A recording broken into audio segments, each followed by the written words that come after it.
Welcome to your channel, Cross Cultural Institute, berdiri tegak di tengah.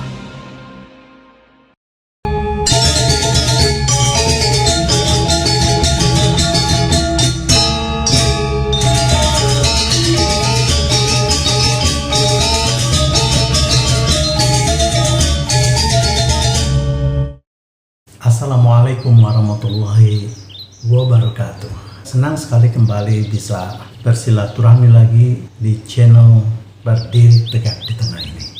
Akhir-akhir ini sebagaimana kita maklumi ya, semakin banyak tuntutan dari sebagian masyarakat kita untuk meminta kepada Jokowi sampai kepada tingkat lengser. Saya kira wajar di negara-negara yang melaksanakan sistem demokrasi. Ya, tuntutan itu ya biasa-biasa saja, sah-sah saja. Tinggal persoalannya sebanyak apa tuntutan itu, dari elemen apa tuntutan itu, dan persoalan apa yang menjadi masalah sehingga mereka rakyat menuntut Jokowi mundur. Nah, ini persoalan yang pertama. Nah, untuk itu saya ingin mengajak Anda untuk sama-sama melihat kembali kepada artefak-artefak sejarah ketika Pak Harto mundur ya karena diminta mundur oleh dua unsur elemen masyarakat. Satu dari suprastruktur yaitu MPR, DPR dan lembaga-lembaga lainnya. Yang kedua dari elemen infrastruktur yaitu dari para sesepuh-sesepuh dan tokoh-tokoh masyarakat pada waktu itu ya. Nah, mereka datang di dalam waktu yang berbeda berhadapan dengan Pak Harto dan langsung menyampaikan pesan yang tersirat dari aspirasi rakyat pada waktu itu. Nah, persoalannya mari kita lihat siapa sosok Pak Harto itu yang kita cap sebagai orang yang sangat otoriter, yang kita cap sebagai orang yang rezim yang militeristis.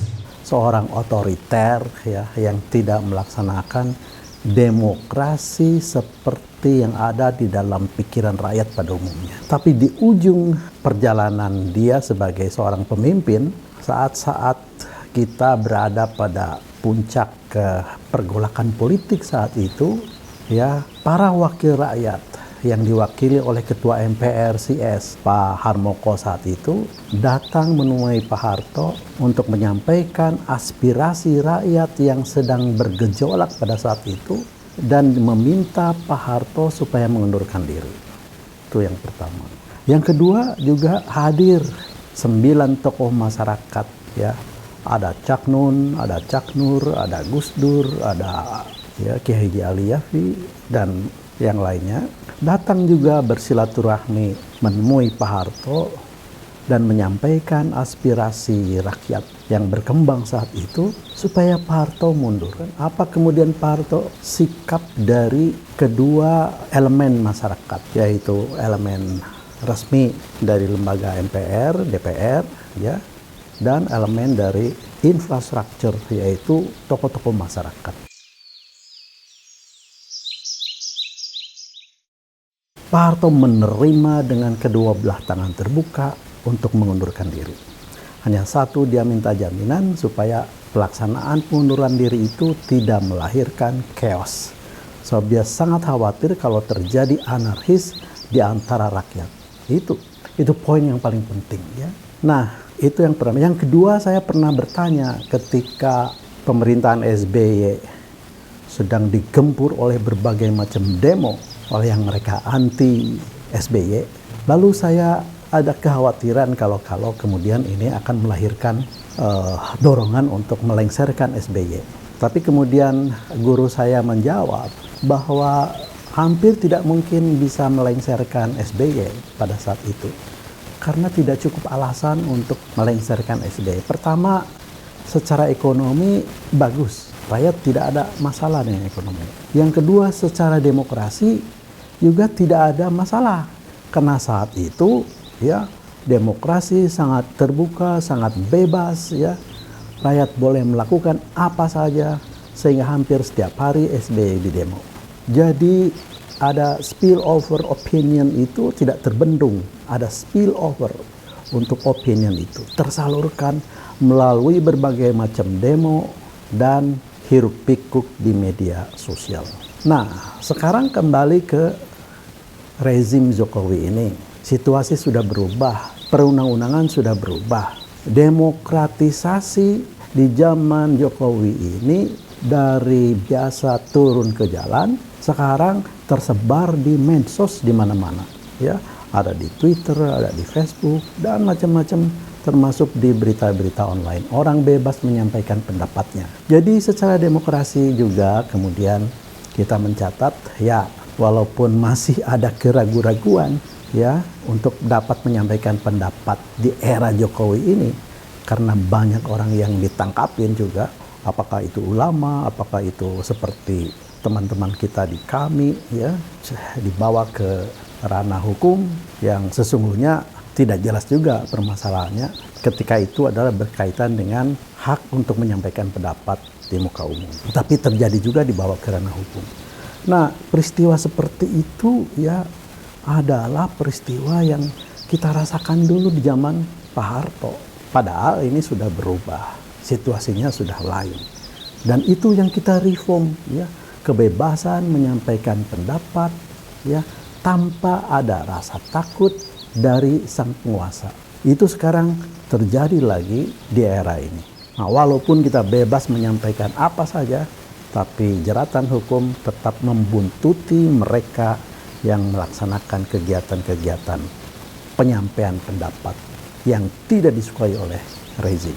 Itu yang pertama. Yang kedua, dulu Pak Harto pemicu dia itu dilengsarkan ada persoalan ekonomi. Kita tahu waktu itu rupiah sangat drastis sekali terpukul hingga sampai ke 17.000 per $1 ya, utang membengkak, kemudian mengundang IMF yang menyebabkan juga menjadi terpuruk ya, padahal dulu kita itu tidak mau, didikte oleh para pemberi utang seperti yang kita ingat di IGGI itu. Nah, sekarang di era pemerintahan Jokowi ini, dari sejak tahun pertama dia melaksanakan pemerintahan Jokowi dari sejak awal ya, di periode pertama, tahun pertama sampai tahun kelima, sekarang periode kedua dari tahun pertama dan sekarang tahun kedua, itu tidak pernah mencapai target untuk dapat memenuhi capaian target pertumbuhan ekonomi setiap tahunnya. Selalu tidak dapat memenuhi target. Berbagai macam alasan yang disampaikan, dan terakhir karena persoalan pandemik. Tetapi lepas dari itu, sebelumnya pun ya bahkan kita pernah minus 3,5%. Nah, ini adalah catatan-catatan kita. Di samping hal-hal yang lain, korupsi tidak berubah ya, inefisiensi di dalam pemerintahan juga tetap tinggi, efektivitas kita sulit mengukurnya, apakah di dalam pemerintahan yang inefisiensi terjadi efektivitas? Saya kira ini adalah pertanyaan yang sangat besar. Last but not least, yang paling kita muak, yang paling kita jijik, dan yang paling kita tidak harapkan ketika pejabat negara setingkat menteri berbisnis mencari keuntungan dari rakyatnya sendiri. Ini yang menurut hemat saya ya, mereka tidak pernah belajar kehancuran pemerintahan Soeharto dan dia lakukan hanya untuk kepentingan, keuntungan dirinya sendiri. Yang saya tahu mereka-mereka yang berbisnis di situ adalah orang-orang yang bukan soal memenuhi kebutuhan keuntungan saja. Karena mereka sudah relatif, mereka sudah menjadi orang-orang kaya yang tidak pantas mencari keuntungan lagi di tengah-tengah rakyat yang sedang menderita karena pandemik. Tapi toh dia lakukan juga perilaku-perilaku yang tidak baik, akhlak yang buruk bagi pemimpin yang seperti itu. Nah, kembali lagi ke soal tuntutan Pak Harto yang kemudian juga dipenuhi dan akhirnya mundur.